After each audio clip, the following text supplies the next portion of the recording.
Well, in a big boost to the India-France bilateral relationship, Prime Minister Modi departed from the Delhi airport for Paris and mega engagement. Big bilaterals are lined up in Paris. The Prime Minister's two-day visit to Paris will finalize New Delhi's procurement of 26 naval variant of the Rafale jets, known as the Rafale Marine, from France, besides firming up big-ticket deals to jointly develop an aircraft engine in India. Now, the Prime Minister will be the guest of honor at the annual Bastille Day parade and hold talks with the President Emmanuel Macron. We also have Aarti Tikoo joining us live on this. I think she's in Paris. Aarti, good morning. Thank you for joining us. Aarti, obviously, there's a lot of emphasis that's being placed on this visit of the Prime Minister. What, according to you, will be the key takeaways that we should be looking forward to?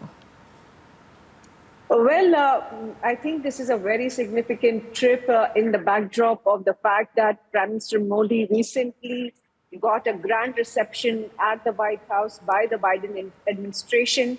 We saw that Prime Minister Modi, who had earlier found quite, in the Western media, we saw a lot of demonization against India and against his particular government in the last 9 years. But we now see that there is a shift, there is a change in the mindset of the Western media, where Prime Minister Modi's competence, where his leadership, where his arrival on the world stage is now being acknowledged and also admired. So that, I think, is one of the key imports of this visit as well. We are seeing, in fact, your channel itself has shown some of the articles, some of the things that are being written about India and Prime Minister Modi's leadership now.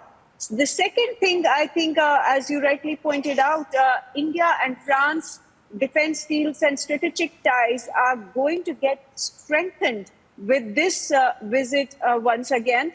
Prime Minister Modi has had world tours around the, he has been to several countries and he's been to France as well earlier.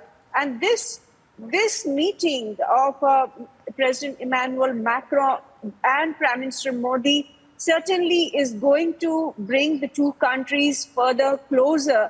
And as we know, France has also, like India, maintains a certain strategic autonomy in its foreign policy. And we are going to see that France, like many other European countries who are in a state of dilemma or perhaps have quite difficulty right now, economically, socially, politically, but France seems to taking a lead and also trying to set a precedent that it will maintain its strategic autonomy on foreign policy. It is part of the NATO, but at the same time, it is putting everything aside and building its own tactical and strategic alliances with the world leaders, especially a country like India.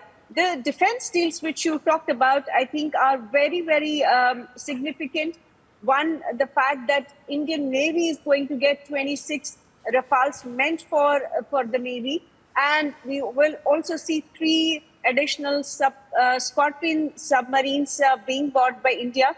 And also this 100% transfer of technology from France to India for jet engine technology. I think these are some stepping stones in defense and technology, which can actually propel India into another growth trajectory. And I think beyond that, I would really say that European Union, we have seen in the last several years, we've seen a lot of fissures. We have seen United Kingdom breaking away from the European Union. There is a sense, even in France, that European Union has too much hegemony over issues. And France particularly feels that European Union cannot hold India back from having its own trade deals, cannot hold back France from holding its own deals with India. And that's why President Emmanuel Macron's reach out to India France does see India as a huge market alternative to China, and we will see investment in India by the French government, I think, and French private sector